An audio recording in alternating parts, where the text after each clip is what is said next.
Well, baby, you've been on my mind. I think about you all the time. Oh, I want to see your face. I don't make me wait. Up your game. And even when I go to sleep. Do you know the unintended consequences of having your phone number on Snapchat when you play in Texas is that everybody under the age of 27 looks you up by your name and your phone number. Mm-hmm. And then all of a sudden your phone's like ding, ding, ding, ding, ding. And I'm going, I did not ask. Jack's like, what's going on? I'm like, I can't. Jack almost wrecks the car. And again, we're not, I won't bring up anything from the last gig. I swear. There's nothing happened, man. I went home. I was so full of shit.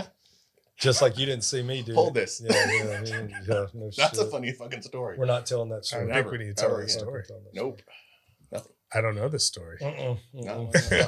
Not when there's All right, everybody. Pull that in for me. Pull that closer to yeah. you. Yeah. No. And we didn't do a guitar test. Yeah, you did. Okay, we I did. think so, right? And so we're gonna swing I didn't that test around. it with anything. No, in not with here. the mics. It'd be all right. but it's good. Okay. I'm not that good anyway. I got it. So. DL Marble is Make a our difference. guest. We're jumping right into this. So let's start. The man. Cheers. Well, we're drinking Rebecca Creek again. This is DL Marble, everybody. And not only is he a singer-songwriter, he is becoming a friend of mine. Normally I say, this is a friend of mine, and this is how I know him. So this is how I met DL. All roads lead back to Key West. You guys know how I feel about Kyle Carter and his festival, Mile Zero Fest. Last time I was in Key West, I see this guy barefoot all the time on a bicycle. Everywhere I go, he's there. Hanging out with the same people I hang out with, which I don't know if that's a good thing. And I thought he was just like me, handsome, single. Using that term loosely. Yeah, walking around, just listening to good music. Come to find out, DL Marble was one hell of a singer, one hell of a songwriter, and it turned out to be a good friend. So I had to invite you on the podcast, brother. Him and our other good friend who's done the podcast, Jack Waters, did some Texas gigs. I was able to break away and sneak away and come surprise you guys out at the bar. We were surprised. At Polecats, Polecats. It's not a strip club. It's actually a really cool bar. It's a little in the middle of nowhere. Seguin, Texas. Yeah, and it's like wood. It's like as if you took Green Hall, shrunk it by about 75%, picked it up and dropped it in Seguin on the side of the highway. Yeah. I go, man, I'm It's just going to badass. get a hotel. Nearest one's 20 miles. Yeah. So, but no, listened to them, hung out with them, had a good time. And I said, man, when you come back to Texas, got to have you back on. So DL, thank you for making the trip from Arizona. That's right. Arizona. What part of Arizona, brother? Just outside of Phoenix is Gilbert, Queen Creek area. Yeah. So, yeah. How long you been there for? My family moved there in the 1860s. So I'm an eighth generation. So you're from Arizona. there. Like Yeah, you're born and raised there. I lived in Colorado for 7 years up in the Okay. Durango. I lived in Bayfield, Colorado there. Yeah. That's where I started my band at. And then we started doing a whole bunch of dates in Texas and started getting this whole thing. And then after I got divorced for the first time, I moved back to Arizona with my kids. Yeah. And so then now the music thing's happening and this is where I belong. My dad worked for, I always say he worked for the state, but he was in Huntsville for like 15 years. And so my brother was born in Dallas. And so I just kind of all roads always lead between here and Arizona, So, Yeah. So Well, it's weird. I got to ask, DL, I know the answer to this, so I'll ask for our audience, but it's so funny.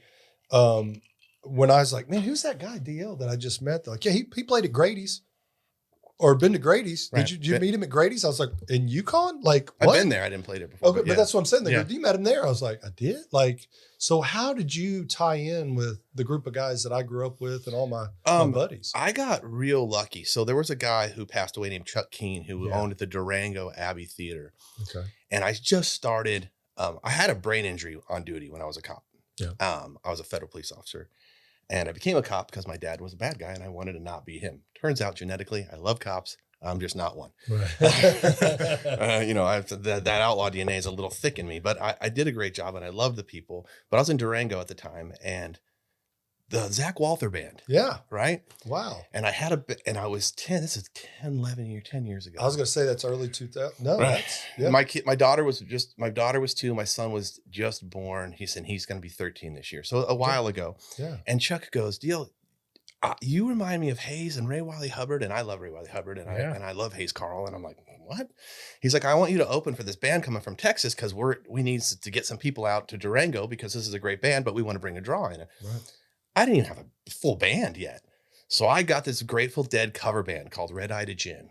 Great. And I was like, boys, you want to jam a set with me? And I knew them, Yeah. and I own a construction company. And so some of them worked for me sometimes. And we just rehearsed a few times. And then I opened for the Zach Walther Band. That's the first time I ever played. Your first gig was ever. up for And we went out there and just kicked ass. And like, it was badass. And I was so stoked. And then the guys in that band are really cool guys. Like, there were some people in the band that were like twins from Durango that had a draw there. Right. And then after that, it was just like, got hooked. Chuck started booking me every time there. And then people in New Mexico were like, well, you played with this band, come here. And then it was just, then Judy and Ray Wiley came to Durango, and I got to open for them. And Wow. I wasn't like on the approved list. Chuck was just kind of like, screw it, I'm going to do what I want. And Judy was like, wait a damn minute. Cause Mother Hubbard, you don't like my mother, Jesus, and Judy Hubbard are three people that I will be like, anything you say, you know what I mean? That's awesome. And we had a connection, and they came down to the show at New I Braunfels. know. I saw. And they of came course, down. I missed that show. And anytime like you walk in and then you walk into a bar, it's like, what happened? And it was a big deal for me. And I'm gonna tell you how connected he is. Everybody who's watching this,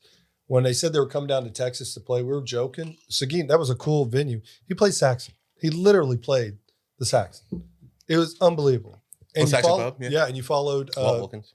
Yeah, Yeah, he's badass. And the funny thing is, Walt's the man. I've been playing here a lot, and I used to play Wednesdays when Caitlin Butts, she just had a new album come out, Yep. right? Yeah. It's fantastic. I'm listening to it on the way here, and I've never been really good at hobnobbing and getting to know them. I've played with literally everyone. right. And my last memory came up on Facebook is like 2012 Scully Shooters, Nebraska with Turnpike Troubadours.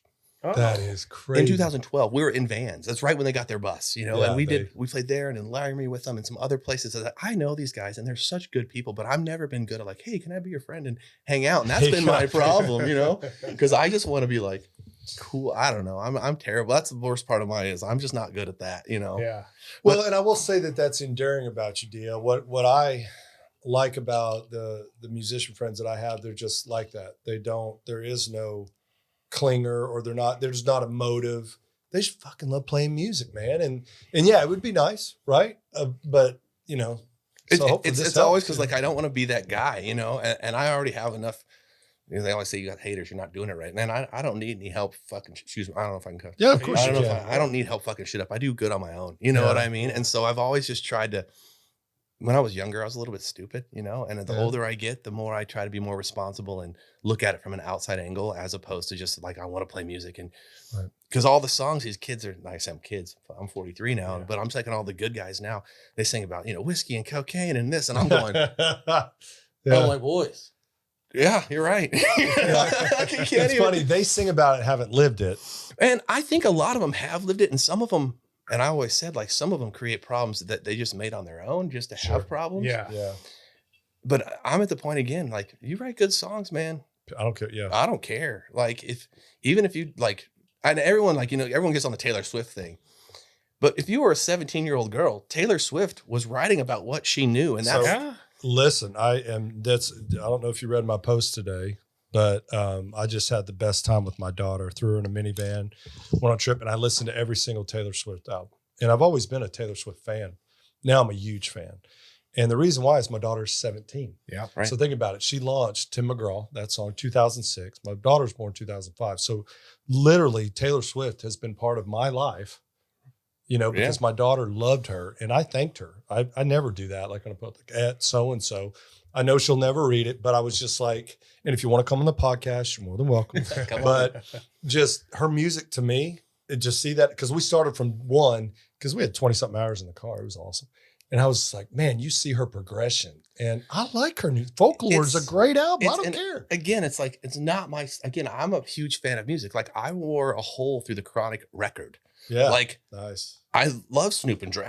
I'm from Phoenix, like outside of Phoenix. And in Gilbert, there was Cowboys and there was Mexicans. And we were friends, and we worked together at the ranches, and we moved hay together. And we also cruised Central in an Impala.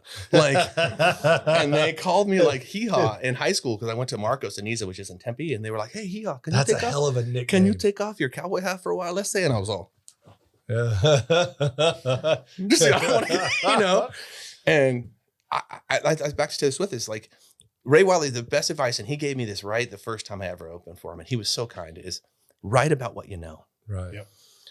And then later in life, years down the road, he told me, you've lived it all enough. You don't have to, because he eats clean and he doesn't drink and they don't drink and they're very, they're down to earth people. But there's a point in your life when you have to get advice from someone older than you that's been in this business a long time that says those songs you write, you don't have to live anymore. Right? You have enough. Hey, there's a song right there. Yeah. I feel a song. You know what I coming mean? up. But in real life, I still do stupid shit.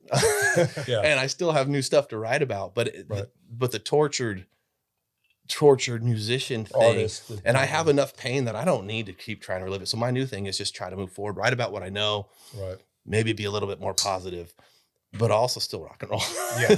Well, we had talked about kind of your style, I think before we started filming, but it's funny, every musician that we have in here, we always ask how they write. So we'll get to that. But what would you describe your music as? Would you say it's red dirt? Would you say it's country? Would you say it's Americana? What would you? Man, it's really so. Red Dirt, like I bought this hat from the Red Dirt Hat Company because great people, by the way. The saguaro cactus, this is like my lifestyle right here. Like saguaros and cactus, that's Arizona. Yeah. And I saw this hat at Soulshine in New Braunfels. Yeah. And Judy was like, yeah. So I got it. And I was like, this is the Arizona hat that Red Dirt has. I mean, this is what I was trying to design a logo from. And then I saw it and I was like, son of a bitch, they already got it. You know what I mean? And I love it's red dirt. They have literally Arizona. And where I'm from in Pine Top Lakeside, all the roads are red. Yeah. It's all cinders. It's all dirt. Everything's red, And so it kind of fits to me in the Arizona scene. But then coming to Texas and playing in Texas, and my dad being here, my brother being here, I kind of get that. I mean, the first real Texas red dirt, I don't even know if that would be considered it, was when I was in the police academy in Colorado. And this guy, William, went to UT in my class, and we were in the dorms. And then I heard Pat Green for the first time. Yeah. George's Bar. Yeah. And I was like, and at this point, I'm Chris Ledoux. I rodeoed when I was a kid, and I rodeoed all the way up till I was in, my 18, 19. And then, we worked at ranches in Arizona, and I lived down in the valley and had a place up in the White Mountains. And so that was Chris Ledoux was my lifestyle, right? And so it's like Western music. I was a solid fan of Western music. Because his music it's so rodeo funny. rock and roll. It is. And I'm not afraid to just bust out and rock. And now that country, like with Coe and all those guys, it's that heavier sound. Is a perfect example. Right. And I find that I was hard trying to figure a genre because some of my songs are just rock and roll. I was raised rock and roll. Jack and I go, I tell him just to keep doing that lane. Like for me, what I prefer, I'm not the biggest Red Dirt fan. People know that I'm a Slipknot guy. I like heavy metal. Obviously, I just said I like Taylor Swift. So I do like music. Right. But what I like is that bluesy rock and roll Americana. I just think, and I've obviously heard you sing and play before. So I was just curious how you. I just write what I know. Talk about that. And that was cool how you say how you write and then what it turns into. So, right. Well, so I write very country music in my head. And then I write them. They're mostly slow and they're mostly, there's a lot of words in them because I'm like, I love Bob Seger as a songwriter. Like, Night Moves is a beginning, a middle, there's an antagonist, a protagonist, a crescendo, the story ends and done, right? I feel songs are like movies. And that's sometimes as a songwriter trying to be on the radio is the wrong way to write because what they want is 3 verses and a catchy hook. Yep. Yeah. I write catchy hooks. Just in between, there's a lot of words in between that. Like Hayes Carl's, his song's like 735 words and he hits 90% of them most of the time. Right. So I just write what I know. Now, when I write, you take them to producers like Mojo Nixon from Outlaw Country hooked me up with Roscoe Amble, who's Cowboy Technical Supply. He did Whiskey Blankets first out. He does he's on the Outlaw Country Cruise. He's done everybody. Right. So he did my album. Thank God, my first album. I was nothing. I was no one. I had songs I made on my phone. Went to New York and Brooklyn and recorded my whole first album. And he made them into Americana freaking awesome rock and roll with that countryside. Yeah. Awesome. Second album I did with Rob Hill, who was doing the first album. When was this? 2012. Okay. Yeah, it was a long time ago. Yeah. Second album I did with Rob Hill, who was recording the Deftones album. Yeah. Great so band. My second album I played Deftones guitars in the studio. God, that's awesome. And on Irving right by in Inglewood. Yeah, like I know. Yeah. in Inglewood with Rob Hill. And it was Casa R&R. Great. But it was, and the songs are huge and choruses. And it was all my band playing. I don't use studio musicians. So like if you're in the band, you're on the record. I like that. And I sing with inflection. So you can't really auto-tune me. So if my voice cracks, It's going to crack. it's going to crack. Right. Yeah. And that's just, I can't hide it. So I write them as these songs and they become these things that I didn't really write, but they sound so great. So my next album that I'm working on, and I love the Red Dirt sound. I feel I'm part of that scene. Yeah. And I'm not from Oklahoma and I'm not from Texas. And people are like, but I have place here, and I just bought some land over by you in Houston, up in Cold Spring, and by the lake in Livingston. And we're going to be based out of, we're going to try to be based out of New Braunfels now. Yeah. Boston's a little bit too expensive. It doesn't really fit me. I'm kind of more, I need a little bit of space out there.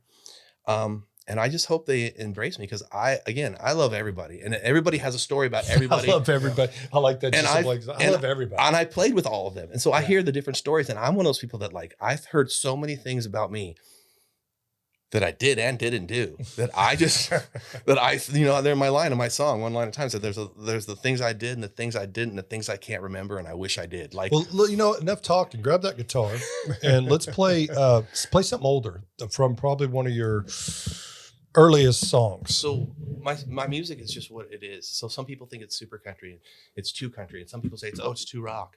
But if you listen to Cody, Oh, right, and Yeah. you go from Ragweed to the Departed, yep. you're going, all he's doing is, and people, I hate it when people are like, you should keep doing this. Like, you don't, an album is a snapshot of what that artist is at that time, Yeah. right? Yeah. Like, I agree. like a Polaroid picture of where I was. Yeah. And they want you to be something that you're not. And I'm like, I can't do it. So the new album I'm going to try to write is going to be some older songs, three or four of the ones I wrote before. And I'm thinking I'm going to call it the way I wrote it, All right. and just do an album, because with the fiddle and the steel guitar and everything that I heard in my head that didn't happen, and the new ones. So Let's hear it, bro.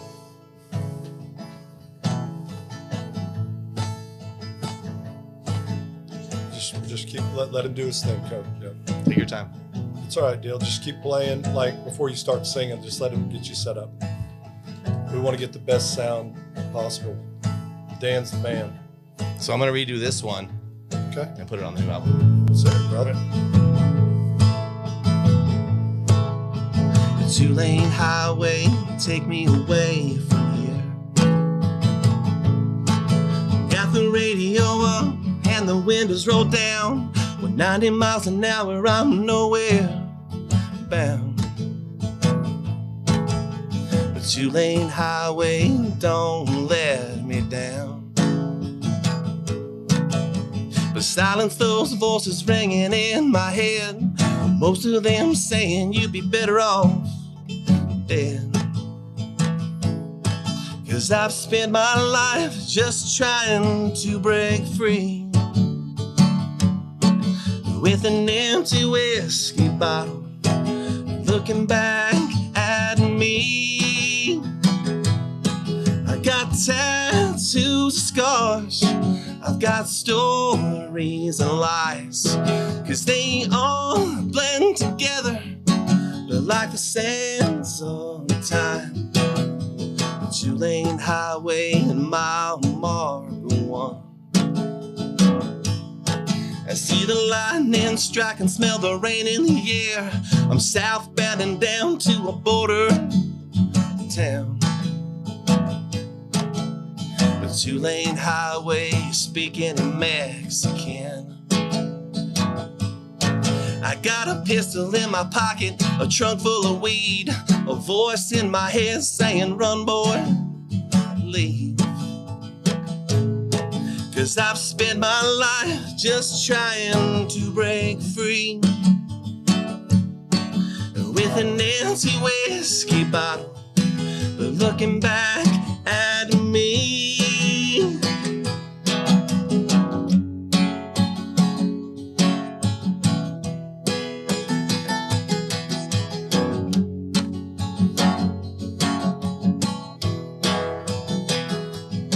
I've got tattoos, scars, I've got stories, they're lies, 'cause they all blend together like the sands of time. Two-lane highway and take me away from here. Two-lane highway, don't let me down. Two-lane highway, take me away from here. Hell yeah, brother. Yeah. I love Good it. times, man. I like that. I've never heard that one. Yeah, it's on my first album, and Yeah. it's pretty. It's a good version on that album, but when I wrote it more like that, you know. And if I figure you come in with like and the fiddles and the No, steel I could guitar, hear it too. Like, yeah, and it's funny because my mom was always like, "That's how you're supposed we're to." gonna play. get you hooked back up. Okay. Actually, just leave it like All right, that. cool. He sounds good. Okay. And I'll just not have a mic. So I'm interested to ask you a few questions. I hope it isn't too personal. Is that fair? Bring it. And if it is, you just tell me. Don't make me cry, bro. I'm the crier of the group. We know that. So there was this interesting dynamic when I was hearing you talk earlier, and I caught it. And I just, if you don't want to talk about it, that's fine. But you moved around quite a bit. Your father was in Huntsville prison, and you became a cop. Yeah. So one of the things, I'm not going to ask what your dad did or that is. Do you still have a relationship with your father, or did you ever have one? My dad robbed banks in Dallas-Fort Worth. He did 8 banks in Dallas-Fort Worth in the 80s, and got caught when he was young. And they said, "You're never going to see your kids again," but they couldn't prove it was him. So he copped, plea bargained to 1, and he did 12, 15 years or something. Wow, Huntsville. And then he got out, and I saw him a little bit when I was a kid. And then he went back to Yuma for dangerous distribution, manufacturing methamphetamines. Went in prison, Yuma, got out, went back in. And then about 8 years ago, I got a friend request on Facebook. No way. Ding, Don Penrod. That's my name too. I changed it to Marble, which is my mother's name. Okay. Because I was never raised by him. I didn't know him. I don't know his family well. We're from a small town and I'm related to everybody, but I wasn't raised by that family. And my mom really did a hard work, single mom by herself. Yeah. No government help, just worked her ass off, and that's where I get my crazy and that's where I get my work ethic from. And I'm thankful for that. Mm-hmm. Emotional scars also, but mostly all good, Yeah. But so he got out of prison. Yeah. He added me as a friend. He said, "Son, I just got out of prison." And I thought it was a joke because I thought someone was like fucking with me. And he was at First and Central where they get you out of jail when you get processed through the state. I met him down there because I'd lost some weight and I had a whole big bag of clothes. And he set it down and I hugged him. That was the last time I talked to him. No shit. Then I was at the Western in Scottsdale playing solo show on Sunday. I'm playing Outlaw DNA, a song I wrote for him, which I wrote about him, about me. You heard that song, the Jamie Johnson, Should Have Seen It in Color. Yeah. So this is like the kid's response to that, because that was basically my dad. He traded his life for cocaine and strippers, right? Yeah. He did. He fucking did. Fuck him, right? And I mean that. Fucking in real life, fuck him. Right, And right. still my dad, love him, but fuck him. Yeah. And I'm turning around, I play this song, and he's right where you are. No shit. No one else in the whole place. I'm playing at bartenders on a Sunday, Yeah. and I sing the song and I just start breaking down and I play and I'm singing it and I'm looking at him and I turn around and I catch myself. I turn back around and he is fucking gone. Damn. And I haven't talked to him since.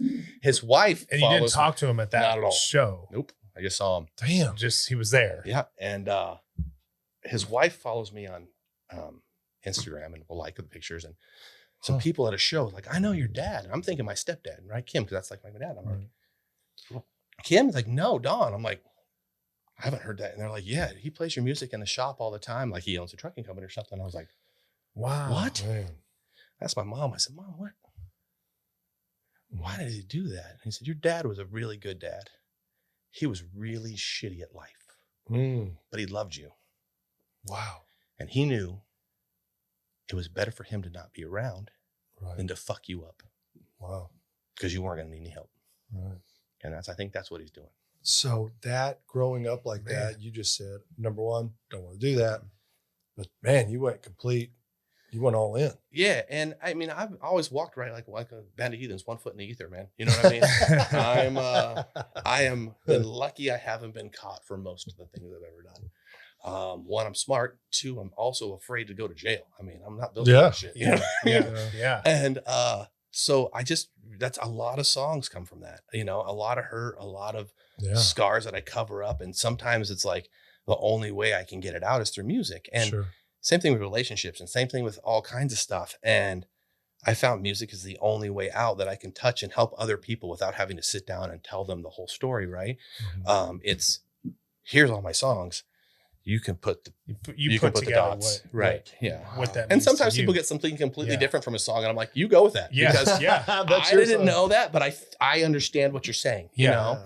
So that's a little bit tough. And I loved being a cop. I worked for the Southern Ute Indian Reservation. They're great. It's great people. It's a really tough tribe to work for. How long did you do that for? 3 years, I think. Okay. Yeah. And then I got assaulted on duty. Girl headbutted me while I was arresting her and fractured my face and partially detached my retina. That's a hell of a headbutt. Gave me a level 4 brain trauma. No So kidding. yeah, Did you ask her to marry you I right couldn't do away, or that. did you? In the car. Okay. Yeah.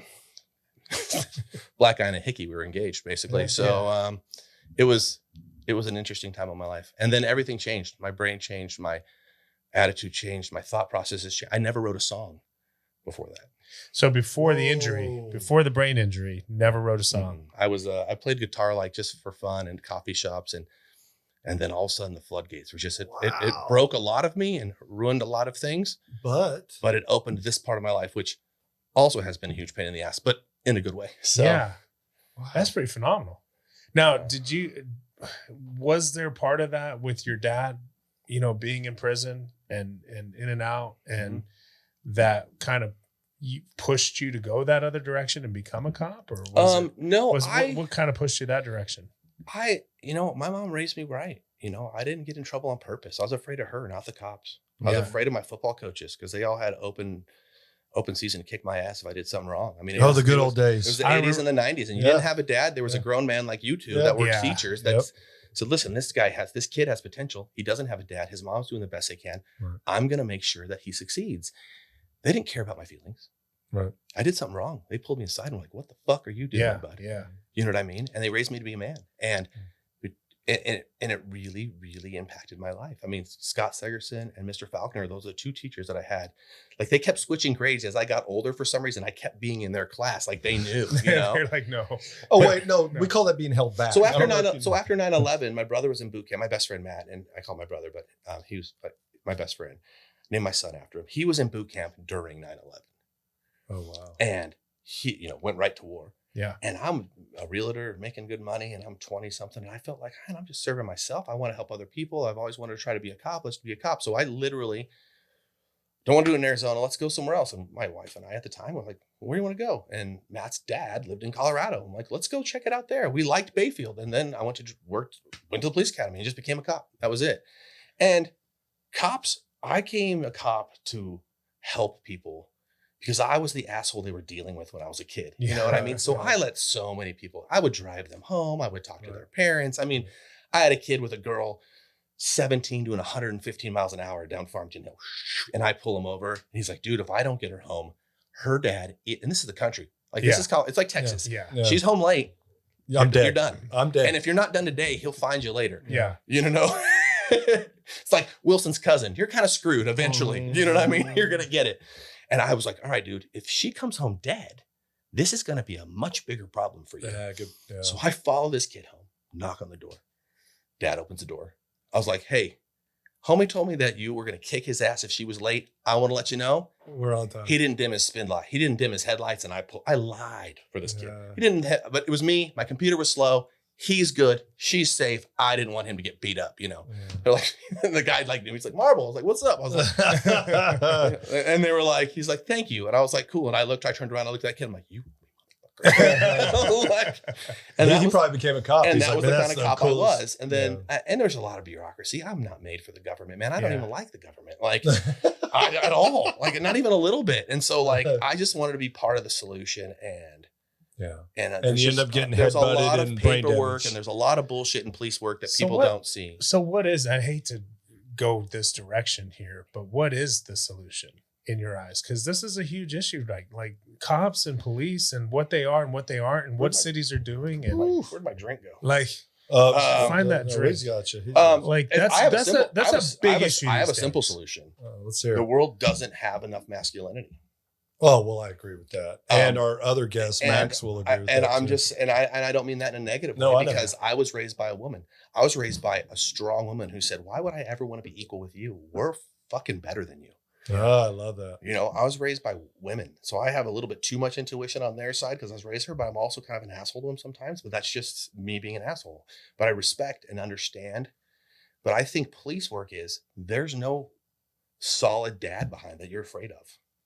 I'm gonna have to agree. You know And- what? I never thought about it like that. That's It's who are you answering to? You can answer to the cops. You can answer to your dad and your mom. I had to answer to my mom, which was Yeah. way more scary than answering my dad. Yeah. But I don't know because he might have killed me. I don't know. Yeah. Right. But I feel that police, you can't even give a stern look. The police aren't there to harass and annoy you. And believe me, I love the blue. Don't take this the wrong way. I really think there's too many laws. I really think the cops are involved in way too much stuff, Yeah. which puts them in a bad spot because they don't want to do all this bullshit. right. I would always say on the res, I don't like this law either. Right. Your tribal council passed it. All I'm doing is my job. Right. And we put cops in a position to do their job, which is asinine in a lot of spots. I agree. Take the weight off their shoulders for some of the bullshit. Have some responsibility. Like you can't get in trouble for anything. You can rob in California for under 18 and you don't go to jail. And up to $900. Right. And you can't Yeah. go to You jail. walk out. And Yeah. but there's no accountability. Listen, I'm the worst amongst thee. But in real life, the police have a hard job because they're dealing with other people's children who never had rules. Yeah. Right? The solution to policing is discipline, moral fiber, civic society. Well, and I like know what what I you mean? said about masculinity because if you, I get what you're saying there, and I want to make sure our audience does too. Simply put, that positive role model that I had in my father growing up, I was scared to death of him, and it affected me. Still to this day, like when I see a kid talk back to, it's like foreign to me. I never talk back to my father, Yeah. and people who know me know that's the God's honest truth. There's no way. Now I had a brother who did it. I just took good notes, right? Yeah. But he got his ass kicked. Well, He got his ass kicked yeah, I would. by my dad. I would. And there's levels, right? Like my mom was a little rough on me, but for good, I had a 70% chance of ending up in prison. I'd be rough on me too. Right. And I was a little version of this, which Yeah. without any knowledge behind it. Man, know? I bet you were weird with a beard at that age. It was weird. Okay. I was buying beer at 16. It helped out.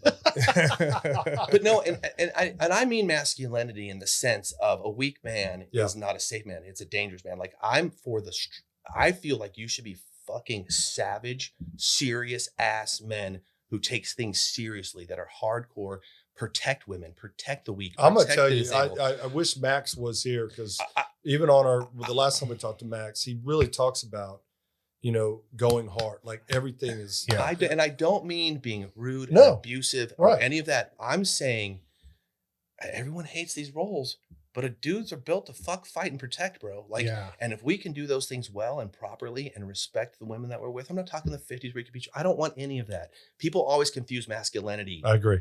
We're talking I know. Spartan warrior bullshit. Yeah. We're talking Viking, right? Like, Yeah. my job is to protect you. Right. Samurai. You know, Yeah, I'm all not that. I'm not a sheep. I'm not a wolf. I'm like a sheepdog, right? My Yeah. job is to make sure all of you people don't die today. Yeah. And I learned that as being a cop. I got good training from that. I learned that from my mom. Like, your Yeah. job is to do better than your old man, like Top Gun said, right? Your job is to protect these people. Right. And every guy that just walks around and everything's okay and no one's going to stand up, someone's getting assaulted and you're videoing it. bro. I know Like, that fuck it's is wrong with you? well, Also, except listen, the one video. I'm of not Mike afraid to get in. I'm not afraid to get in a fist fight. Except I'm the- old. I don't want except- to. But except if you're when they- hurting someone, I'm going to step Yeah, in. yeah. DL, except when they deserve it, like that guy antagonizing Oh, I watched that Mike on the Tyson on a plane. I wouldn't have stepped Dude. in either, but that dude took some punches. I'll give him that. You know, shut your mouth. Listen, I have a very good saying that my bass player Paulie Williams told me. It's never too late to shut the fuck up. That's a T-shirt. And I have that on a shirt. Oh, that's a. And I'm going to put it on a hat because it's funny because I'm on stage and it's like the TMI sessions. Like, I Yeah. just go on and I'll get the look or the kick. And then I know it's time to shut up. Yeah. But that's what I meant by masculinity is No, I'm as 100%. solid male figures as we already know women are better than us Yep. because they make people, right? Yeah. And they already they can do everything we do, but they shouldn't have to. They make people. And I say that, and people always think that's like sexist or patriotic society. No, it's not. It's if you do what you're supposed to do as a man, society in general is going to be better. Man, that's a way to look at it. So basically, you'll never be going to Portland, Oregon, or these other where they don't have. That is Let me crazy. tell you a little story. If they Defund the book me to police. play somewhere, I'll go and I'll bring my gun. Yeah. Dude, that is awesome. Great question, by the way. Yeah. So this is too tough, man. You just tell me, could you play that song that you played in front of your dad? That was, like you said, the Outlaw kind of DNA? opposite? Yeah. Yeah, I don't play it acoustic much. I could try it. No hold it against me. No. It rocks at the end. I mean, it makes it a No, little but just bit. You don't Yeah. just strum on it, man. Let's Yeah, see let's what try we it can out. work with. Yeah. Outlaw DNA. This is one of the ones I might put back on the new album. I'm gonna have to move this shit though. The problem with me is I've lived so many different lives It's not a problem, brother. growing up as a hustler, like because of my, what I had to do. It's not a problem. You know, talking about your coaches, it reminded me, my mom, one time I ditched class on the day that there was parent teacher conferences. What? It's stupid. I wasn't very smart That's not funny. in high school. And I remember my mom pretty much grabbed me by the ear, the same woman you met here earlier today, Sweet lady. and took me across the campus to my coach's classroom. Said, "Coach, Brandon ditched class today." She ratted me out. Brandon ditched class today. Coach is looking, and coaches were scared of my mom. And she goes, "I need you to make sure he never does that again, please." What a great.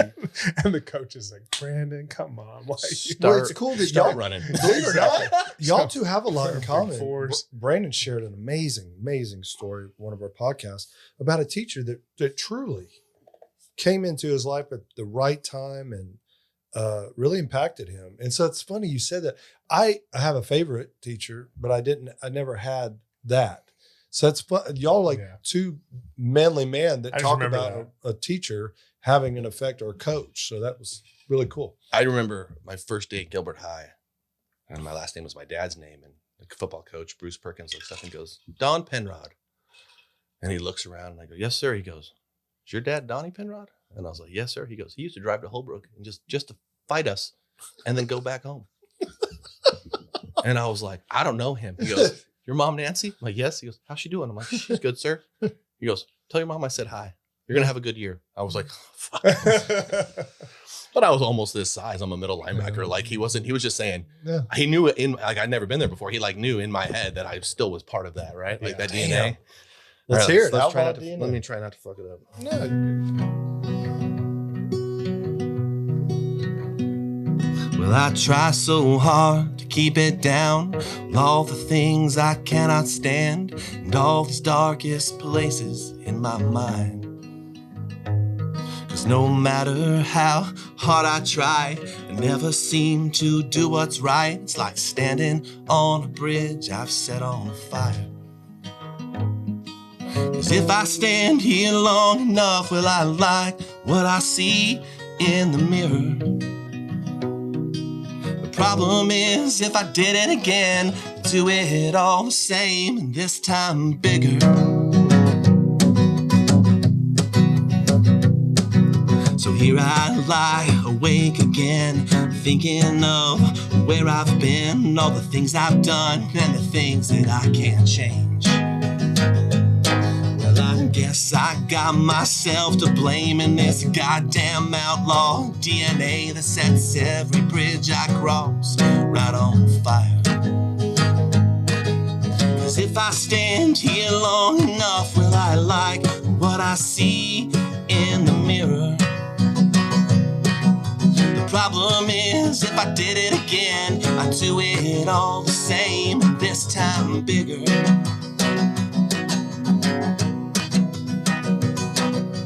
Maybe it's time I realize and let these voices in my mind scream out all at once in harmony. 'Cause no matter how fast I run and all the wrongs I have undone, this outlaw DNA still runs through my veins. 'Cause if I stand here long enough, will I like what I see in the mirror? The problem is, if I did it again, I'd do it all the same, this time bigger.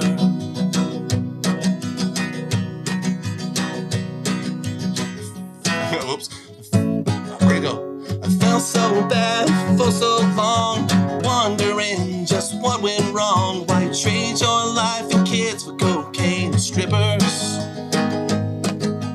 Maybe it's time I realized the demons you had and the tears you cried, they set my whole damn world right on fire. I haven't played this in a while.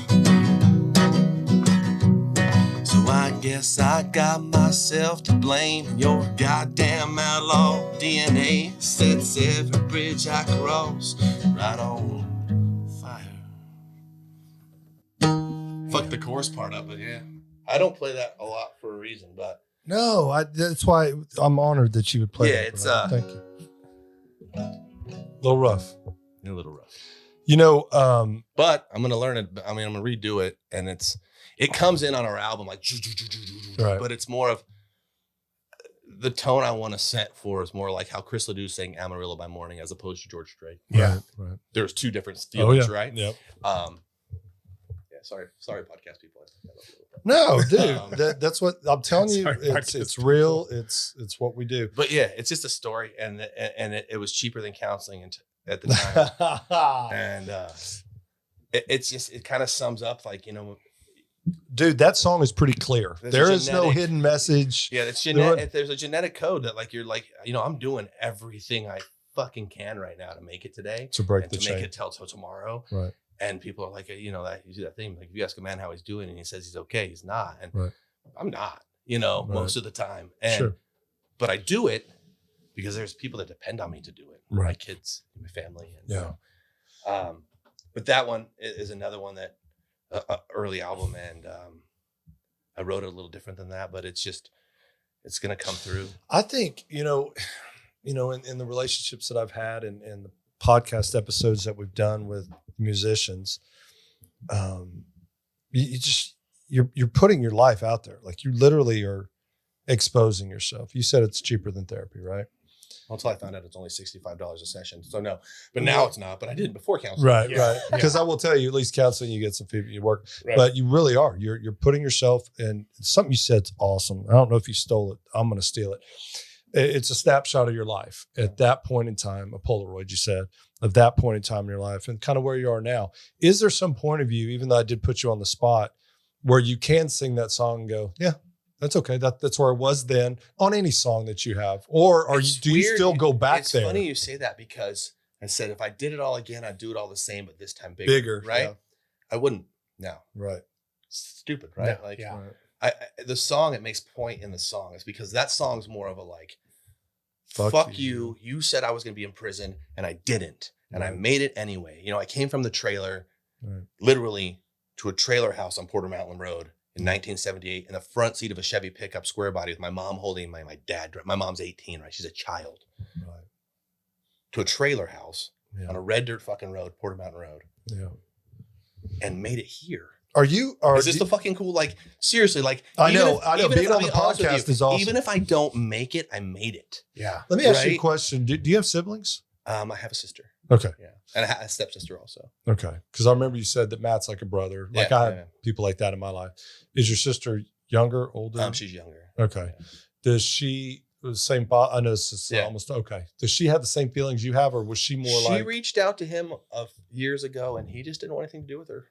again for what your mom said? Yeah. So your mom's raising both of you. So now there's two kids she's raising alone. Yeah, $178 a week. Doing what? What was She worked. The coolest thing. My mom went to work for Motorola nice? in 1980, and she's still with NXP. Like she's made it. Oh wow. My mom- Shut up. Dude, my mom, she put herself through college when she was 30. They had Awesome. this program, like, you know, women empowerment, like you're going to go to college. And my mom was an Yeah. operator at Motorola in Yeah. the clean room, bunny suits, you know? Yeah. And that's where she met my stepdad. And she put herself, they went through college and she, you know, I remember having to go to class and being quiet and sitting in the back because she didn't have a babysitter. Dude. You know what I mean? And she did it and she figured a way, and this is where I kind of learned from my mom, and is make yourself indispensable. So my Great. mom learned every little thing around Great. her. So every layoff, they'd be like, we can get rid of this person and this person and this person. But if we get rid of her and those people, this shuts down. Right. So she's she was born in 1960. So she's 62 now. She's getting closer to retirement. My stepdad just retired. She's made it through Motorola, on semiconductor, went from Motorola to on, then from on to Freescale, then from Freescale to NXP. Yep. And Wow. still Wait a there. minute. NXP, Right. right. They tried getting her to move here in Literally in right the across 90s. the street. Yeah. Yeah. And I always told Mom, why didn't you Was move us to Freescale. Austin? And I was like, can you imagine you drop me off in Austin when I'm 10? Yeah. I'd be a whole different world. You know what I mean? Yeah. I'd fit in with all the people and they would Yeah. like me, Yeah. you know? Well, that's one of the funniest things. So, full disclosure, spent part of this week with my daughter. She loves Dr. Jason Breed's daughter. They're really close. So, that's where she wanted to spend her break. Well, during that, they go shopping, 17, 18 years old, right? I'm hanging out with, Jack, Kyle, and them. And I one of the saw things, that picture of you I know. and I was like, what the hell are you doing in Oklahoma? I know everybody's. I know. And then Everybody's Jack's like, he's from here. I'm like, shut up. I know he is, but I know. why is he there? I know. Everybody goes, well, I thought you were with your daughter. Well, okay, she didn't want to hang with me 24/7. Anyways, She's a grown woman. the point is what you just said. It's like you fit in with it. I can't describe it. Like, no offense, Brandon, but you don't remind me of all my buddies growing up. Meaning, but you do. It's so the feeling that, and Jack said it best. It's like you just fit in. Like it's just, oh, there's DL. Yeah. Did y'all Yeah. go to school? Like people think Brandon and I've known each other for years, Right.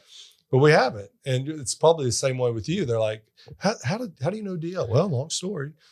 And I have a lot of. Have you always been that way because you moved so much? I did move Okay, a lot. okay. But I really can't be a complete asshole. But in real life, I feel that the need for my life, me being accepted and being and being liked, has been a real problem for me because I've always Really? had this chip on my shoulder, and I've always like the DL on stage and the DL that you see out is like this one thing, right? And then the one you see hanging out. Like I get off stage and I'm never like pretend. I have to take a minute when I get off stage because, like you said, it's like personal. All these songs I lived. I don't like. Yeah. I didn't make them up, right? Like Right. so it's a little bit like draining. And then as soon as I get my shit back together, I go back out and I just like normal. I get it. Like I played with William Clark Green at Billy's when we were in vans and he was sleeping in his trailer.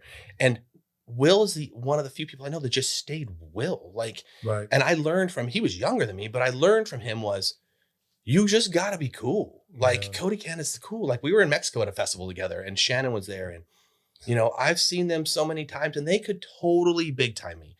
And I would be like, fucking, you should big time me. Like I'm Yeah. nobody. Like, you know what I mean? Like, but they didn't. Well, that And like whole- when Judy came, she ran and gave me a hug. And like, she's like, how I do you will know them? tell Like, you- I'm just thankful to be here. Fuck, dude. I shouldn't be but here. hear me out. I will say, growing up where I grew up, Right. right, it's a culture there, and Cody has still, he's amazing. Like he's just Cody. Like people freak out. Mark Broussard's a perfect example too. We'll Right. take it off Oklahoma Right. for a second. Yeah. There's these guys who just get it. They just get it, and I don't realize how big they are because I've known them. But you get around these audiences and stuff, and these people worship them. And I'm like, Yeah. it's just it's more. I played It's my poker buddy. with Hayes Carl in 2009 or 10, and he took all my money. And I learned never play with him or Core Blund. Those are two. Core Blund is okay. So it's I've like never hung. I've never. I've hung out with him. I thought he was a vampire for a while. Corb, if you're watching, I mean this seriously. I love you, but he had a van, and the windows are blacked out. Dang right. And I didn't see him during the day ever. And I've played with him a few times and he would pop out and he's dressed in his full Western regalia Yep. with a wild rag. Mhm. And we're cowboy as shit in Colorado. Like, we were like, God damn, this motherfucker is punchy as shit. And he's a vampire. Like I thought he was a vampire. And he gets on stage and he is fantastic. Like his songwriting changed me. Hayes Carl's songwriting. Right. And it made me like, and how cool they were Yeah. when they didn't have to be cool to a no-name opener. Reminds like that was the Yeah. coolest. And I figure if I ever make it, slim chance. But if I was ever anything more than I am now, and even now, it's important now, I do have people open for me. And my dude is like, make them feel as comfortable as Right. I would want to feel. Yeah. Right. Robert O'Keefe, I opened for him. I'm sitting in my dressing room by myself. I'm opening up for Robert. I'm opening for Robert. And I talked to him outside. His dressing room's right next. Our name's written on chalk. I hear, Yeah. I'm like, come in. He pokes his head. And he's like, hey, you want to have some beers? It's fucking Robert O'Keefe. Do I? Like, how do you not fangirl over a Yeah. dude that like literally like had to stop listening to Robert O'Keefe songs because I was writing all Robert O'Keefe's words to Robert O'Keefe songs. Like I By just stopped. the way, a lot of people. Right? did- yeah. And he sits and he's folks head. I'm like, yeah, I guess it'd be cool. Whatever. And he gets up and I go in there and have beers with him. And I was like, literally melt inside my brain. I was like, this may be like right when Jesus comes back and says, good job, my good and faithful servant. Right after that one is this moment of my life. Yeah. Do you know what I mean? And he was just the kind, didn't care who, like, you're open. You're just Well, Josh Ward. I let's- just opened for Josh Ward. Josh Ward Yep. He's is an intense motherfucker. Yep.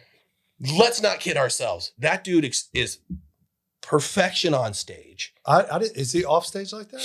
I'm getting there. Okay. He sings perfect. His songs are cowboy as shit. He is Texas. He is His Texas. band is great. They're all cool dudes. And we're in this little tiny green room. I am, again, nobody. And he is so fucking cool to me. I was like, he's like, yeah, or like whatever. But I'm like, yeah. He's like, yeah, if you want to play with me again, get up. Yeah. I had to go to their management, and like I need management and a booking agent so bad. But he's like, if you ask, just tell him.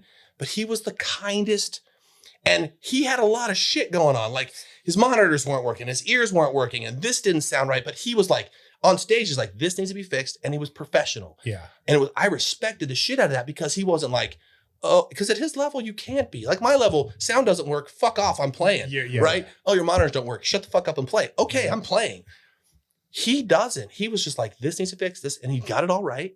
And then backstage, you could tell, like, that angst of getting ready to play. Yeah. He went and changed, and he's in full Josh Ward look, right? Well, we're all shorts and flip flops before the show, right? That's how we all roll. No Yep. shoes, right? Because I don't ever wear shoes unless I'm doing this. Not a boy. And my toenails are painted too. There's no homo. It's just weird. There's nothing wrong with that. They're always painted. And so then he's in the full thing, and he's talking to me like normal. And then he's getting ready to play, and he takes his hat off. He says a prayer. So we just fucking pray with him real quick.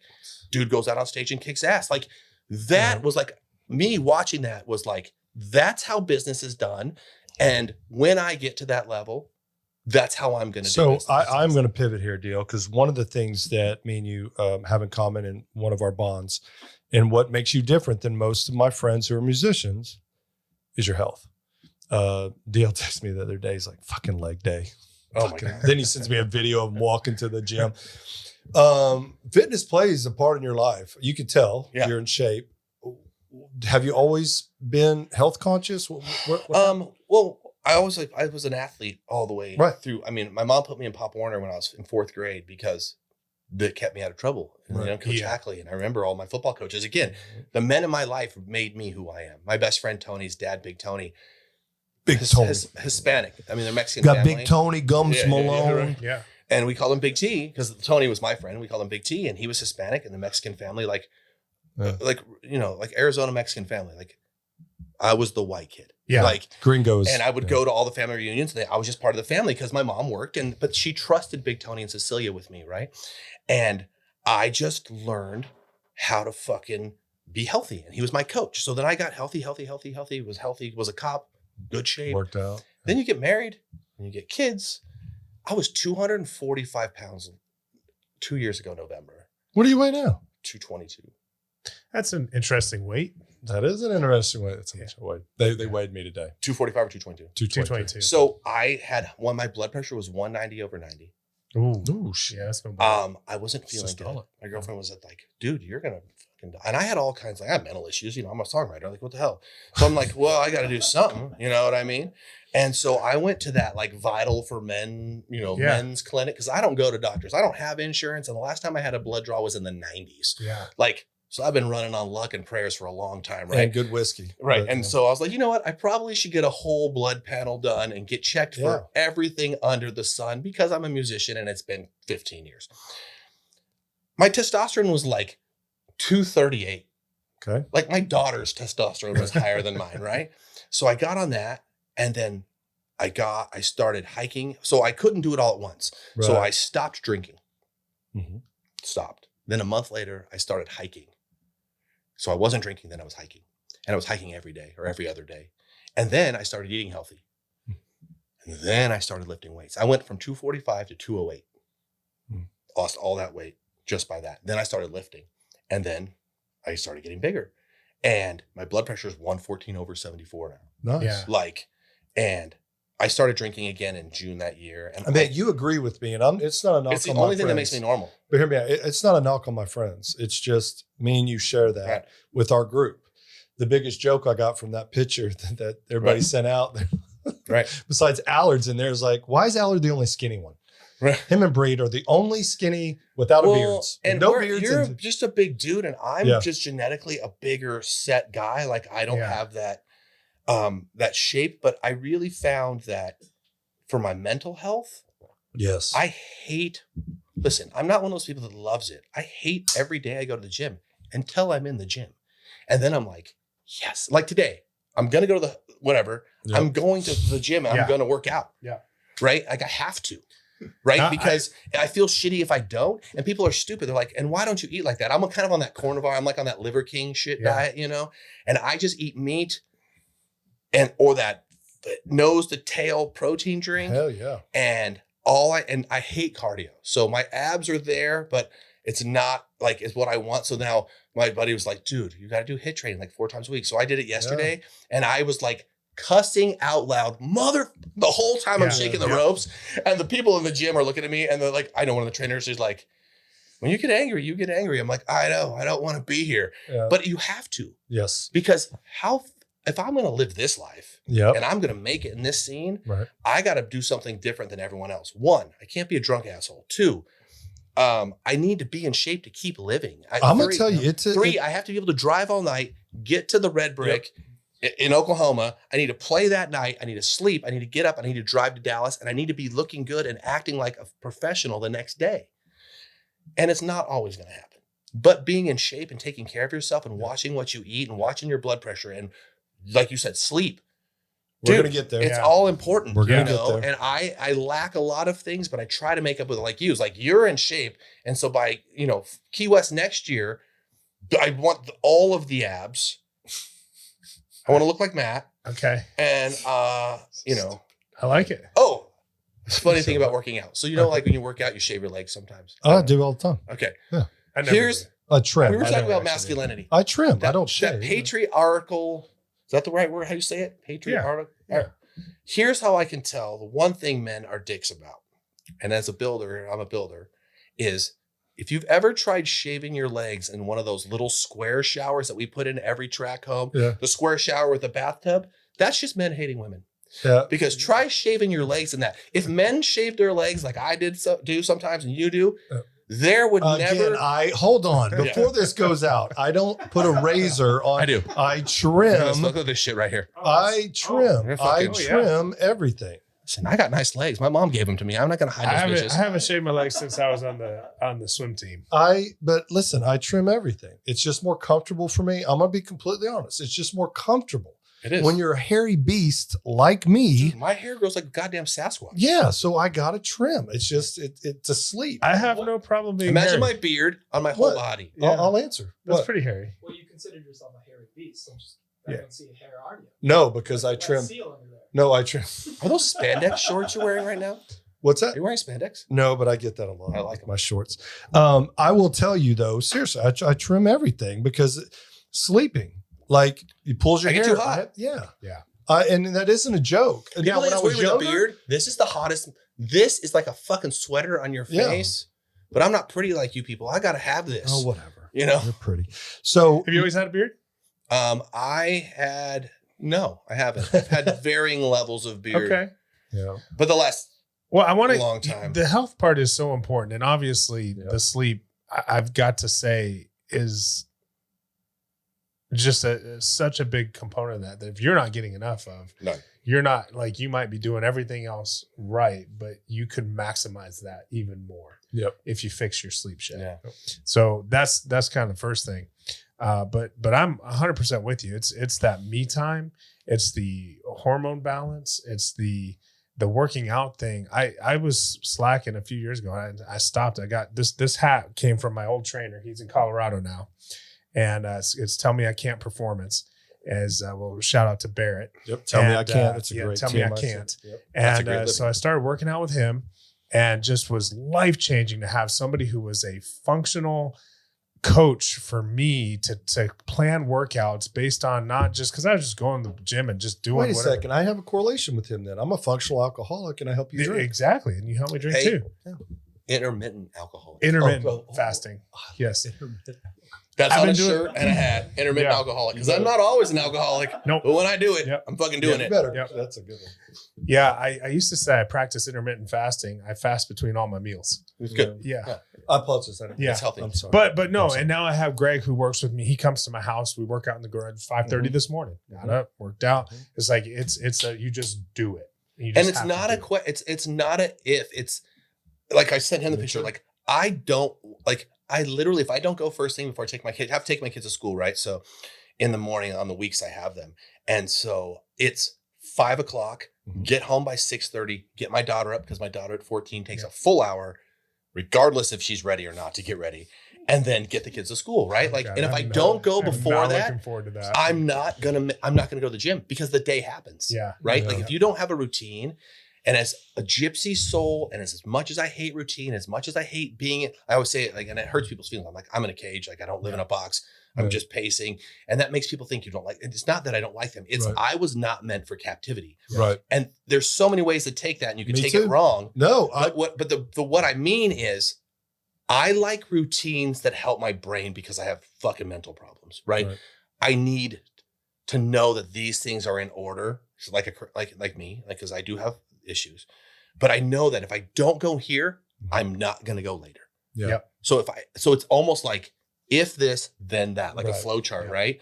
And so I have to set that because there has to be rules in my life, as flexible moral compass as I have, as flexible person as I am. There's some things that I just have to do because I will become a fat. Me and too. this is not fat shaming. I had 190/90 blood pressure. I will become that Well, fat's not healthy. in 2 months. Yeah. Right. So we were talking about that. We had another guest on the podcast, as a matter of fact, and we were talking about Yep. dancers. Yep. This was Lane Bruner. She was here, Wealthy Soul. Mhm. And she was a dancer growing up. And we talked about like how that industry is so unhealthy for women because of the eating disorders Right. and the all that kind of stuff. And we kind of got on the other side of it and said, well, you know, we're becoming more accepting of different body types. And she said, well, hold on. It's not okay to be fat either. It's also Yeah. got out of hand. Like, yeah, we can't just be accepting that people are fat because that's not healthy either. And so like, there's like, we want healthy We've body types. really got on this as long as you're happy with you, which is great. I'm for that. Really? But if you're unhealthy, But it's that's- not like my daughter was in the hospital. Okay, I'm gonna let's just since we're all sharing, everyone.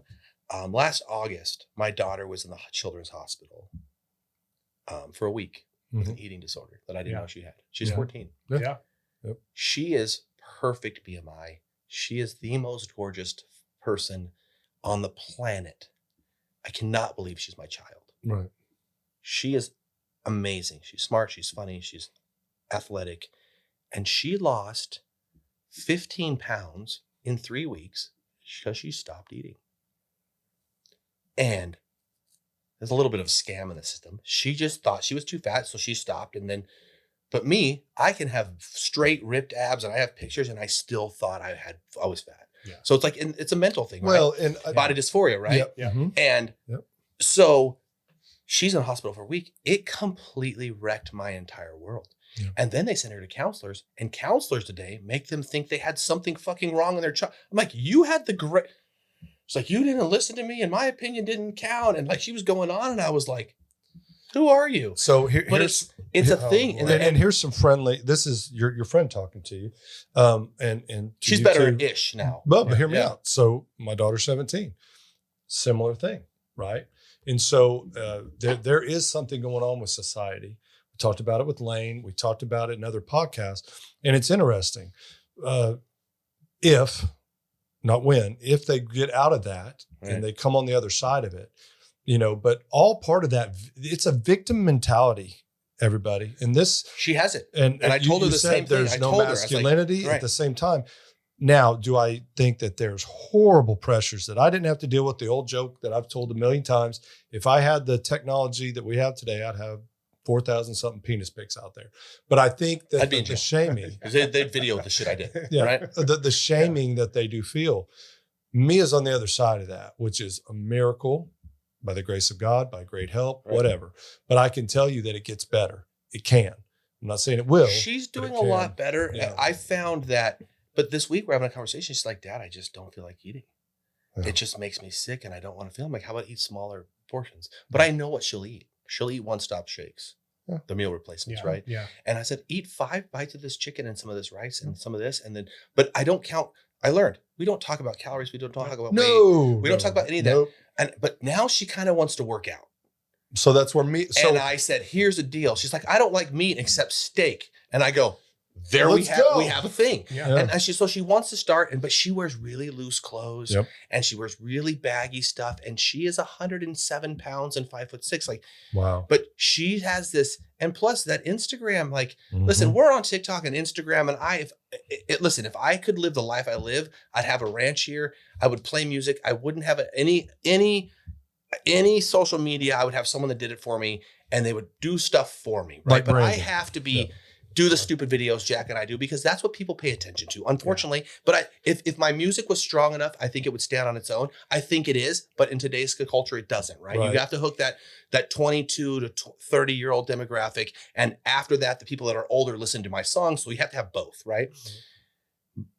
The stress on a 14-year-old girl today. Oh, you can't incredible. get away from bullying. yeah. If you bullied me in high school, I felt really shitty at school, but I went home and I didn't hear from you all weekend. Yep. Right. And if you got Now bullied to me, it's- I would fist fight you later for some other kid. Right. Yeah. You can't do that now because I remember I got in a fist fight one time. Both of them. My mom finally said, they're picking on you. You end it. My mom would give me pearls of wisdom from my dad. Yeah. As she saw fit me growing up. One, she said, your dad used to say, I'm not the baddest fucker, but the bad do not fuck with me. That's another great. Right. Yeah. And he would say that. And my dad, that's a true story. My dad wasn't a big start it, but he would end it.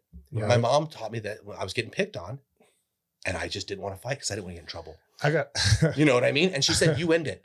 But that's the thing is you have to be, you know what I mean? Like, Well, and I think too, with, correlating it again, we're all dads to daughters, Yeah. by the way. So that's something we have in common. but girls don't do that. They just are really mean to They're each just other. They are. They're just I mean. was getting ready to say. And you can't say, oh, it used to be like, and oh, it starts early. My when we were daughter's kids, 8. oh, I'm going to My kill daughter's myself. That was 8. that one person. You're like, fuck that. They're not going to kill. Today, kids legit kill themselves over stupid. Listen, I've been suicidal and I have PTSD. Like, I know why I'm crazy, but you don't have a reason, but it doesn't matter because they do it. Yeah. Yeah. The They think social they have media reason. influences. But like when we were kids, they're threatening it. No one really ever did Yeah. it. Today, it's It's a serious thing. My son was on IEP this morning. He's in a special ed program at school. And, he makes one comment, about, I just wish I wasn't here and it's like, suicide watch. I'm The talking fuck? like, and it's excessive in some situations, but they have to be that way now because the shit happens. So when my daughter was in the hospital, first of all, the counseling, the whole CPS situation is, and I'm saying this and I mean this, is a fucking joke. You guys make things worse. by the way, 100% agree. I'll say it they right made now. it fucking worse. They go in and they ask my daughter all these questions. Have you ever thought about suicide? And she's like, well, sometimes I just think it'd be easier. Like I said, not easier if I was here and blah, blah, blah. And she's like, well, do you have a plan? She's like, well, no, like I'm not going to do it. Yeah. They put her on suicide watch. They stripped everything. I got there. She was fucking in crazy. Like I did it. And I was like, what did you say? And she's like, I just told this. And I went out to the doctors. I was like, fuck all of you. I'm taking her with me. They said, if you take her with you, then we're going to report you as neglect of care. Yep. And I was like, wait. So then it's all done. I play along because I'm savage dad. My Jennifer, my first wife, is a fucking angel. She is one of the greatest women I've ever met. I love her dearly. We just didn't work out. She is a fantastic mom. She's like, I got this. So she deals with it. She comes out. She's like, fuck them. Go in there and talk to them. Like when she said that, I'm like, all right. When she gets out of the hospital, we get an insurance bill, said voluntary. They tried charging $100,000 or something for her being in there. I said, here's the paper that said I couldn't take her. You're going to call CPS. Yep. And they said, well, where did you get that from? I said, well, I made him sign something saying, if I took my daughter, who was fine. Yep. And it's like they shove it down your throat. Like, listen, I get it. I have an autistic nephew. The state's a fucking joke. Everything is a joke. It's like they try running our entire life for our own benefit. At the end of the day, All they're trying to do is create jobs for themselves. Well, it's kind of like we've taken the power, and this is one of the things that just got me with all the public health shit with COVID and everything. It's like we don't need the government to tell us how to take care of our kids. Like we need parents to parent their kids. Agree. That goes back to the police, very police thing, and, right, and all that kind of shit. We need grown-ups. So my son was in a bad situation at school. He didn't have the support he needed. They weren't following his IEP. Right. They didn't have the aides and the teachers and all this kind of stuff. And when he gets feeling anxious and claustrophobic, he jets. So one day he So do jets. Me too. Well, yeah, he needs space. My daughter does that. He needs space. Right. Yeah. So now if you leave him alone, he goes off. He sits there by himself for 5 minutes, Cool song. Regroups. cools down, regroups. He comes back and he's fine. But if you chase him, If you make it's a a big deal threat. about it. So now he's running. His towards- fight or flight is fight. It's big time. So now he's running towards the highway. He jumps over the fence from the school. Now they call the police. Now the paramedics are coming to the school. Now all this escalation. What happened to de-escalation? I show up and the guy is, and I'm pissed. Like I get a phone call, and the first thing I'm pissed at, and I fucking feel like a just horrible asshole for this, but I'm pissed at my son because I'm getting a call. I've got to cancel patients. I'm leaving work. I'm like, Your life's impact. my life is impacted. I've got patients on, whatever. I've got to figure that out. I get to the school to figure out what the hell's going on. I show up at the school and I walk in and they've got the hallway caged off this end. They got the hallway caged off this end. They got the principals and teachers here. They got the police on the outside there. The Is police this a on the regular outside there. school? Regular public, Austin fucking ISD. Knock her down. And You're like, did I miss something? my son is in there going ballistic and he just wants space and he's losing his shit and he's crying and I show up angry, and in that 1 minute I'm like, this kid just needs a fucking hug. Yeah. And I like, let me in here. Mhm. I go in there, I grab him. He gets scared. He sees me and he knows, like, he's worried dad's Some pissed. shit, right? He's worried dad's pissed. I said, come here. I just want to hug you. Mm. And I sat down with him and hug him. And we sat there for 30 minutes and we just calmed down. And we finally get to a point where we can walk out of there. And as I'm walking out, and I got my son with me and I'm like, hey, we're just going to go home for the rest of the day. It's no big deal. Yeah. Mhm. Don't worry about it. You're not in trouble. Yep. I'm not mad. Yeah. I'm glad you're okay. Right. Yeah. And as we're walking out, the principal, the assistant principal, fucking hands me this paper and says, your son needs to go get a psych eval. Fuck. And I say, my son's already had psych evals. He's had multiple psych evals. You did this. We work with a counselor. Right. We work with this. We work with this. And you guys have an IEP. You're not following it. He's in the special ed program for a reason. We already know all Right. the issues. She says, well, there was a mentioning of possibly self-harm because I can't believe she's talking to you right when you're walking. Yeah, but they use it as a fucking excuse. So not only does she give me this paper and say, well, he said that we don't know what he's going to do when he gets home or when, whatever. I said, well, you don't know. And so then she pulls it and she says, well, just so you know, if you don't, one, he can't come back to school till he gets a psych eval. Two, if you don't get it in 48 hours, we're going to report you to CPS. Mhm. And the thing is, like how you said, you walked up and hugged him. There's so much pressure on kids like that. Like, for example, my son is very smart, super intelligent. He has what they call OCS, like overcompulsive syndrome, not Yeah. disorder. Yeah. So he worries about everything, Yeah. right? Like his sister and if she's like all these things, Yeah. right? And so he's in counseling and stuff. But sometimes he gets overwhelmed and it's like, listen, there's a disorder for everything that we have, right? Everything that we had as children now is labeled as something, but we Yes. grew up in a different era where they said, cool, we're going to teach you how to deal with that. And now fucking harden the fuck up and get back to life. Yep. But what they don't teach you is, when we leave this school that they're softening our children with, the world does not give one single fuck about us. And it never has, and it never will give a fuck about you. Yeah. This music industry will fucking kill me before it's over. Like Hayes Carl said, in this line of work, no one retires, right? Right. But I've accepted that. So I know what I'm getting into. They're not teaching kids in school that when you leave these little doors, a soft unicorn, everything's fucking fine. When you leave these doors, the world is going Nobody to fuck cares. you. Yeah. And if you're not ready to get that shit, Right. you're going to be like that girl on the casting couch. It's just like, Yeah. you know what I mean? It's in real life. Like that's real life. And so I teach my kids, harden the fuck up. Yes, it hurts. But the hug part, that really got me because Mhm. my son loses his shit. My daughter loses her shit. And you can see them like inside, Yeah, right? yeah. They're turmoil. And my daughter expects me to be the hard ass because that's my job. My Jennifer is very great mom.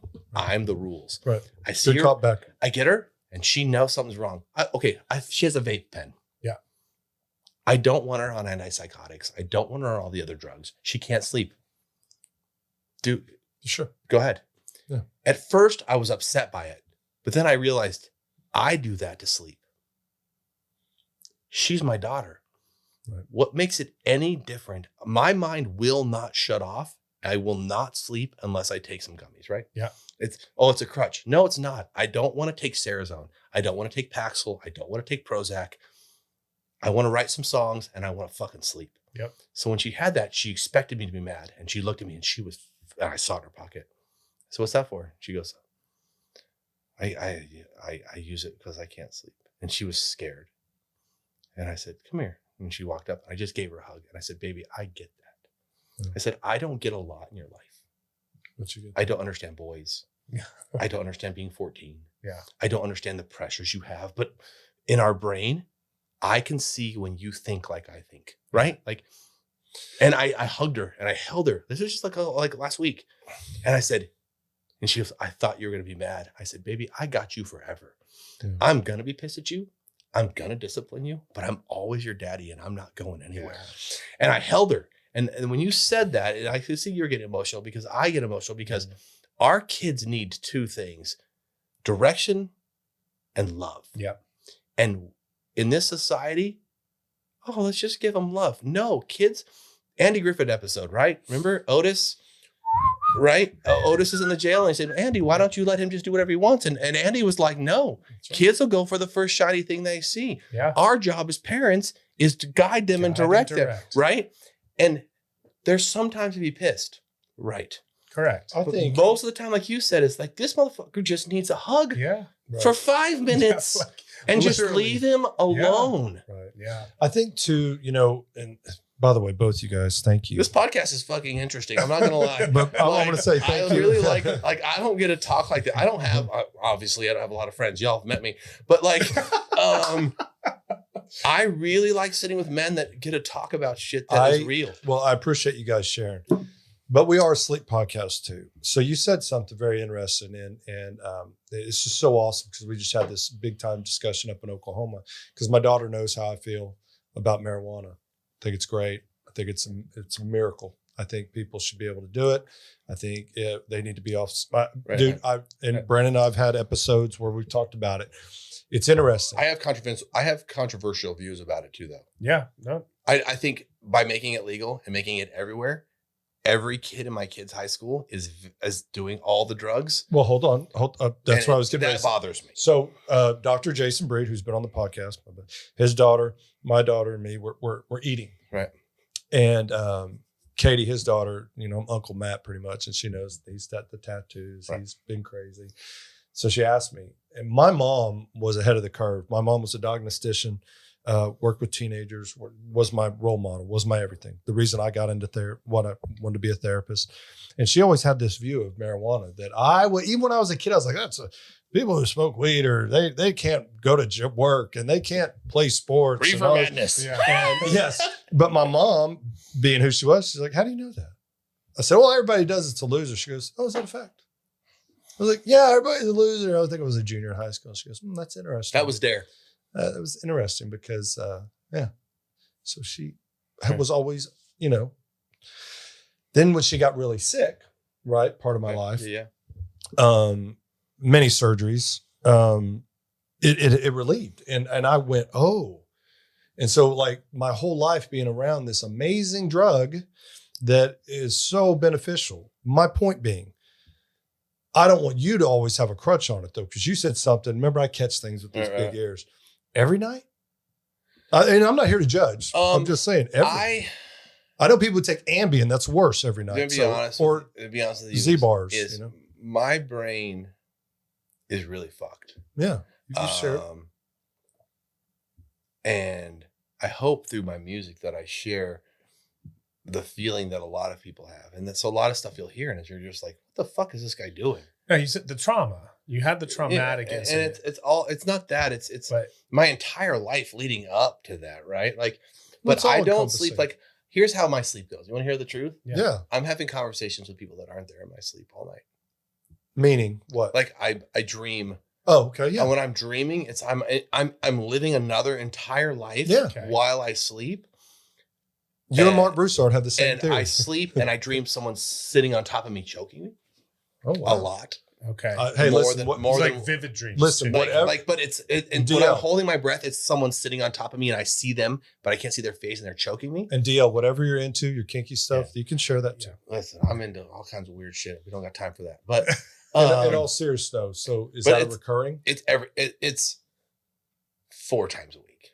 Whoa. Wow. I don't sleep. Do I need to get a hold of your girlfriend and say, stop choking DL because he's snoring? Listen, I'm into that shit when I'm awake. But I don't sleep. I have these conversations. I replay things in my mind, but it's all the time. So if I don't do it, I'd love to get you in an in lab. I would love to get you in an in lab. And maybe I do, but like you don't fall asleep. Like you're I never feel like I'm asleep. Okay. Like, when you sleep and you sleep good, like, okay, for example, the last time I was in Texas, I fell asleep. I remember going and then waking up 11 hours later. Jack and I woke up. Did we miss breakfast? Jack's putting his clothes on to make sure we didn't miss breakfast. Because we went to bed early because, like, what the fuck else were we going to do? We were done with our show. We went to sleep.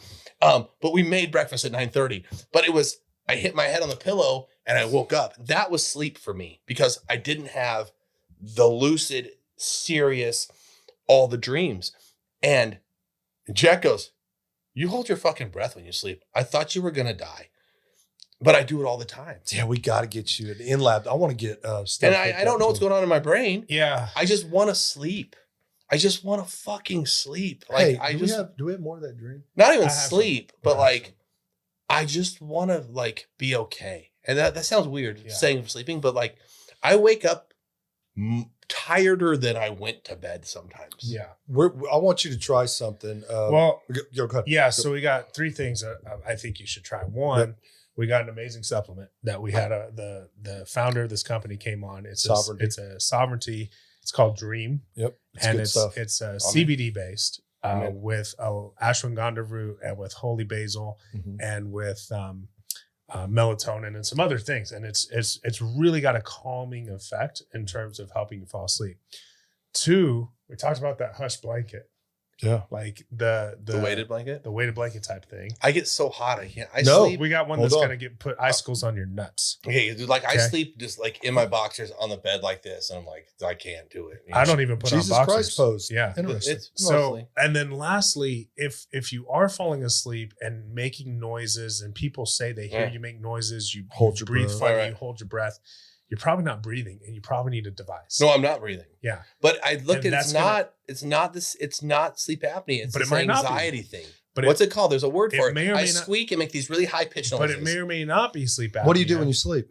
And it may or may not be related to anxiety, or it could just be upper airway resistance. So I don't know. But how do you travel with that shit? You know what I mean? Dude. I'll show you. I wear it every night. Yeah. Really? So look at that. See that thing smiling over there? Mouthpiece right there. That's what I do. I'll try it. Yeah. I'll try it. I'll try it. Listen, at this point in my life, like, in order to be successful and kick ass at everything, I'm willing to do anything. Listen, you're on this podcast because I invited you. I appreciate You're on this podcast because, believe it or not, Brandon, I do know a thing or two about sleep. Right. Take our advice. We'll make sure you get the supplement stuff, because here's the worst case scenario. We can walk away in good conscience when you're dead and go, we tried. No, I'm kidding. I'm kidding. Worst case scenario is you're going to sleep better. But we're running close on time. I want you to do a newer song before we get out of here. All right. and then we'll cheers each other. And then, of course, I'll see you this weekend. Oh shit! Here we go. Oh, Let's yeah. do some music. What are we doing? New song. Newer song. It can be any one you pick. I'll do this. I got it. All right. Make sure we get them. Can we move all this back? Dan, you've been excellent, dude. Thank you. You know what? Other than you not having a microphone, it's been the best day of my life. I'm not gonna lie. No, he really is good on the mic too. Thank you, brother. Back to Jack trying to sell me his guitar for $400 profit. I love Jack, and only Jack would do that. Who we talking Jack about? Waters. So Jack got this D16 Oh, this is great. Martin, right? He's like, this guy owed me a bunch of money and for some merch. And he's like, I'll trade you this guitar, but we'll just work it out. He's like, cool. So then the guy kind of disappeared off the face of the earth. And it's like, how about you just give me $200 more and we'll be even? Jack was like, okay. So this guitar is it's a Martin. It's a really nice one. And he says, it's over about $1,700. He's like, he tells me this whole story. I'm in for about $450. I'm like, fucking solid, bud.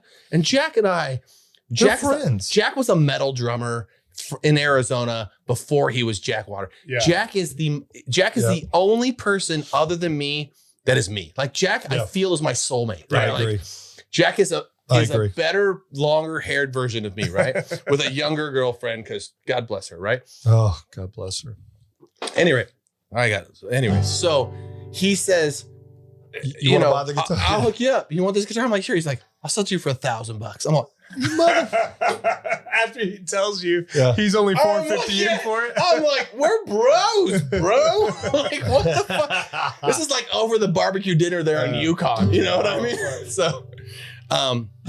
So Rob Baird, I don't know when these air, but tonight Rob Baird wrote this song, but it's on my album, and he's at the Saxon Pub tonight at 10 o'clock. Nice. And so, and I change, and I always feel like in music, if I'm going to do it, and I've never, ever in my life put another person's song on any album I've ever had. Wow. Rob That's that is good. a fucking kind person, and he writes really good songs. Yeah. And this is the song that like really hit me, and it's on our album. And I'm trying to get him to release it, and the radio like, well, sometimes other people's songs don't do good. I'm like, well, this is a hit, so we should do it. Let's do it, man. Feel the bottles and old guitars, all distance lovers with broken hearts, living down last night's sins again. Take the stage as the shadows dance, pray they keep on filing in. This is my last stand, good luck. So good luck to the girls on the side of the stage, boys at the bar making minimum wage, and every last soul that's out there on the interstate. Because we all stay here till the lights burn out, we all keep swinging to just strike out. I'm trying to find heaven, taking what the devil brings. Cause everybody's out here looking for the same damn thing.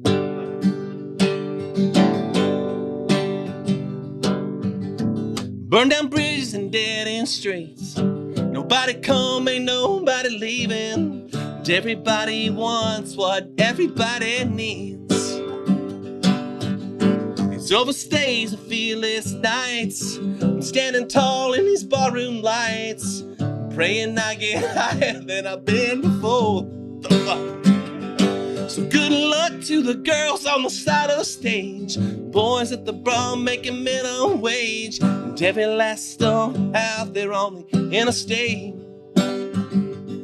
Because we all stay here till the lights burn out, we all keep swinging to just strike out, trying to find heaven, Lord, I'm taking what the devil brings. Cause everybody's out here looking for the same damn thing. Cause whoa, and no one can tell us we're wrong. Cause whoa, no, keep singing all night long.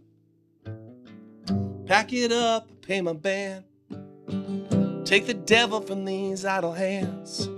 This is my last stand, good luck. So good luck to the girls on the side of the stage, boys at the bar just trying to get laid, and every last band that's out there on the interstate. Because we all stay here till the lights burn out, that we all keep swinging to just strike out, trying to find heaven, taking what the devil brings. Cause everybody's out here looking for the same damn thing. Cause everybody's out here looking for the same damn thing. Cause everybody's out here looking for the same damn. Cause it's the same damn thing.